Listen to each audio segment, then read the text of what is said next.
Kita masih membahas soal langkah politik dari Kaisang Pangarep di Pilkada 2024 ini, termasuk di Pilgub Jakarta ataupun Jawa Tengah. Tadi sama-sama kita dengarkan pernyataan dari Kaisang Pangarep yang bilang bahwa insya Allah akan bertemu dengan Ketua DPP Puan Maharani. Ini langsung saya tanyakan nih ke Mbak Sheryl. Jadi kapan nih rencana pertemuan itu? Kayaknya agak sulit Tadi begitu kalau seandainya Mbak Sheryl bilang saya nggak tahu begitu. tadi udah dijawab sama Mas Kaisang ya insya Allah gitu. Tapi yang jelas gini, dalam pekan ini kita akan ketemu satu parpol lagi, parpol besar juga gitu ya. PDIP berarti Jadi ya? memang Satu parpol besar saya itu ya? belum bisa jawab. Saya belum bisa jawab, tapi nanti pasti Oke. kita akan lempar rilis untuk teman-teman Mm-mm. media. Tapi yang jelas memang kita juga menyambut baik nih animo dari parpol-parpol gitu ya, yang senior-senior gitu. Mulai berdatangan undangan untuk datang saling menyambangi DPP begitu. Kalau di Mm-mm. level DKI begitu, di level provinsi kemarin persis dari DPW DKI PSI itu sudah bertemu dengan DPD Demokrat DKI ya.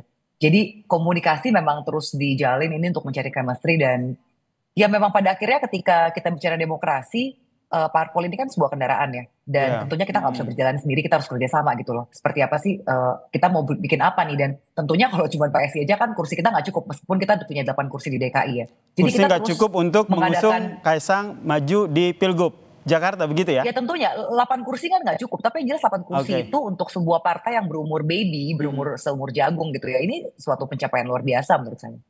Oke, saya ke Mas Toto. Mas Toto, jadi Ya, menurut Mas Toto nanti akan bermuara seperti apa nih? Kalau kita lihat kan ini bisa dikatakan nih all out banget nih. Kaisang silaturahmi ke sejumlah partai politik. Ini secara tidak langsung bisa mematahkan apa yang tadi disampaikan oleh Mas Toto begitu. Bahwa Kaisang tidak layak maju ke Pilgub.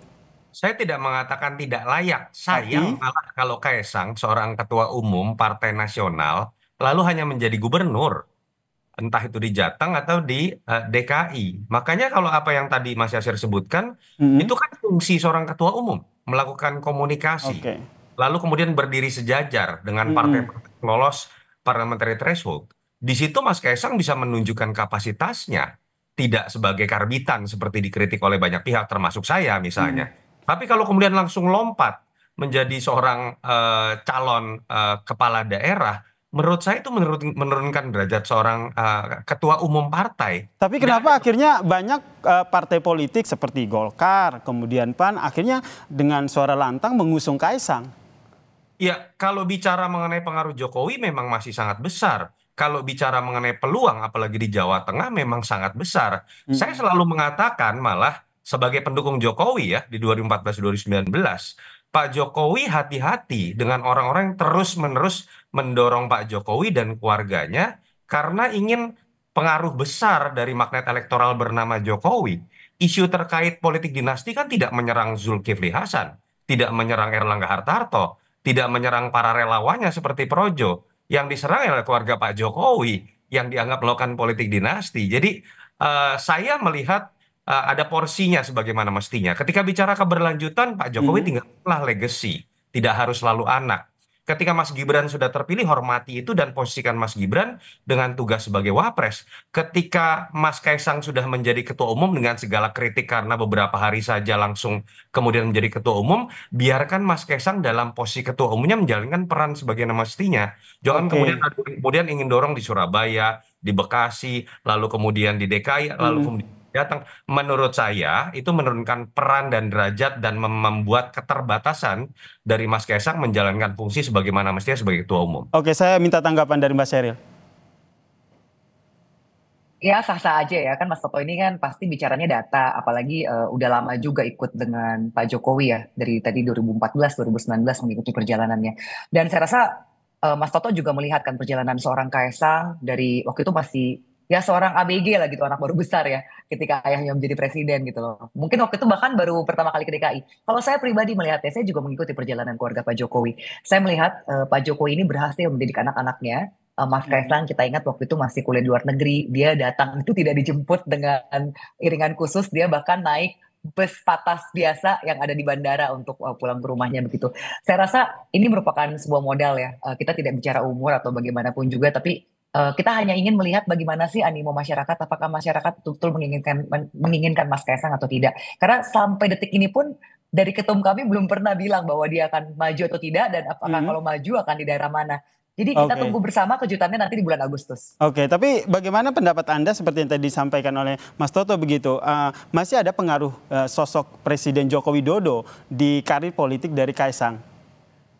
Saya rasa nggak masalah ya, itu wajar-wajar saja karena Presiden Jokowi ini meskipun sudah tinggal hitungan bulan, hitungan Hmm. jari begitu ya, bulan masa jabatan seorang presiden, tapi saya tidak melihat akan menjadi seorang lemdak gitu ya. Biasanya itu kan presiden di periode keduanya sudah mulai ditinggalkan oleh orang-orang yang bersekutu untuk mendukung dia karena orang sudah mulai merapat ke calon presiden berikutnya begitu yang sudah terpilih elected.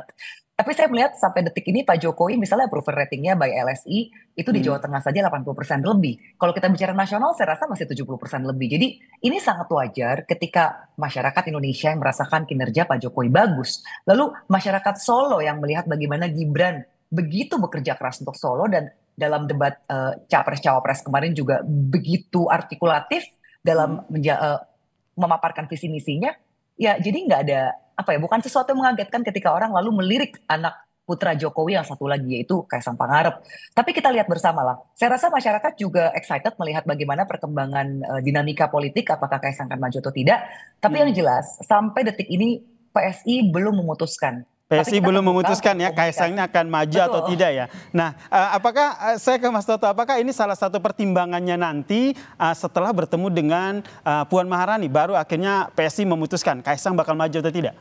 Enggak lah, tidak ada kaitannya Nggak menurut ada saya. kaitannya ya gitu ya. Jadi Jadi buat menurut PSI, Anda nih pertemuan dengan PDI Puan Maharani di Perjuangan. PPDIP ini akan seperti apa, Mas Toto? Menurut saya tidak mengagetkan ya kalau kalimat ini keluar dari Mbak Puan. Mbak Puan dalam perang dingin antara PDI Perjuangan dengan keluarga Pak Jokowi, katakanlah ada seperti itu juga selalu menempatkan dirinya sebagai jembatan. Yang keras itu kan Ibu Mega. Jadi menurut saya tidak ada hal yang baru. Pertanyaannya adalah apakah silaturahmi ini bisa berbuah kepada sebuah kerjasama politik, apalagi termasuk pertanyaan mengenai PDI Perjuangan akan masuk misalnya ke dalam koalisi Prabowo Gibran, saya Hmm. pikir tidak. Karena Mbak Puan memiliki peran penting, tapi pengambilan keputusan strategis sepertinya masih terpusat pada Ibu Mega. Tapi apapun itu menurut saya silaturahmi terlepas tidak akan berbuah pada Hmm. keputusan politik, sesuatu yang harus dijalankan untuk mendinginkan tensi dan menimbulkan untuk menjawab banyak tafsir dari berbagai macam pihak. Jadi kita harus lihat ini tetap secara positif. Katakanlah kalau kemudian ada kerjasama politik, anggaplah Hmm. sebagai sebuah bonus, walaupun terkaan saya tetap lebih mengarah kepada PDI Perjuangan akan mengambil sikap di luar Oke. pemerintahan Prabowo Gibran. Kalau dari Mbak Zaidul sendiri rencana pertemuan ini emang apa sih yang diinginkan oleh PSI sendiri ketika bersilaturahmi dengan PDIP melalui Puan Maharani ini? Sejak Mas Kaisang menjadi ketum kami sudah pernah satu kali bertemu dengan Mbak Puan itu pada saat masa kampanye Pilpres ya. Tapi setelah itu belum ada komunikasi lagi. Tapi yang jelas kalau memang kami diundang tentunya kami akan bertandang ya. Kita akan memenuhi undangan seperti layaknya budaya Timur lah. Apalagi kita kan partai junior begitu. Tapi yang jelas memang saat ini komunikasi antar parpol Hmm. banyak sekali yang terus mengundang Mas Kaisang. Sepertinya banyak DPP partai juga ingin mengetahui seperti apa sih pokok pikiran dari seorang anak muda yang lalu menjadi ketum partai yang banyak dikritik orang, tapi tiba-tiba ketika di pilkada namanya meroket begitu. Meskipun di Oke. awal banyak sekali nada-nada miring dan nyinyir ya yang meragukan kepemimpinan Mas Kaisang. Tapi ya saya rasa sekarang ya fakta-fakta bicara bahwa Mas Baik. Kaisang ini diinginkan oleh rakyat. Baik, kita nantikan apa tadi sudah di-spill sedikit oleh Mbak Sheryl bahwa dalam pekan ini PSI akan bertemu dengan salah satu partai besar begitu ya. Meskipun tadi saya sudah mention apakah ini PDIP, tapi tidak dijawab dengan spesifik begitu. Kita nantikan bersama ya bagaimana langkah politik dari Kaisang Pangarep, apakah akan maju di Pilgub atau tidak. Terima kasih juru bicara PSI Mbak Sheryl Tanzil dan juga Direktur Eksekutif Carta Politika Mas Yunarto Wijaya telah berbagi informasi dan perspektifnya di Kompas Malam. Salam sehat Mas Toto dan Mbak Sheryl. Salam sehat, thank you, share, bye. Makasih.